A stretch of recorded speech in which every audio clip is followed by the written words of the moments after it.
نلتقي من جديد أيها الأصدقاء ببرمجة تنسيق التاريخ. لدينا خانة تأخذ التاريخ، لكن هذا التاريخ نحن نريده بتنسيق معين. لنأخذ مثال. المثال أننا هنا برمجنا خانة السي 1 وسي 2 وسي 3 أو أي خانة موجودة فيها السي، أنها إذا كان مكتوب فيها تاريخ تأخذ هذا النمط، هذا النسق من التنسيق. تسجل اسم اليوم ثم رقم اليوم واسم الشهر ورقم السنة. لنأخذ مثال. عندما نطلب كنترول حرف كاف يظهر لنا تاريخ اليوم.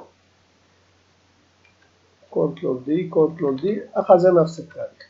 لنفترض طلبنا تنفيذ البرمجة، نلاحظ أنها كلها أخذت اسم اليوم، رقم اليوم، اسم الشهر، رقم السنة.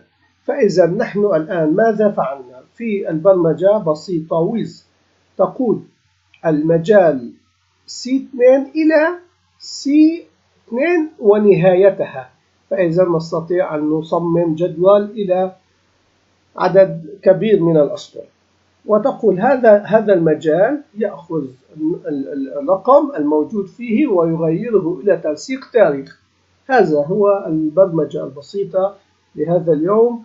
أرجو أن تكون قد استفدتم منها. فإذا لها فكرتان. الفكرة الأولى أننا حددنا المجال من C2 إلى كامل عمود C2 إلى الأسفل، وغيرنا التنسيق بهذا النمط. طبعا يوجد تنسيق آخر، أننا نستطيع أن نحذف اسم الشهر ونعيد الرقم. لنرى التنفيذ الآن. فإذا أخذ هذا بدون الفاصلات فإذا نتابع مع بعض كل يوم معلومة جديدة خاصة بالإكسل.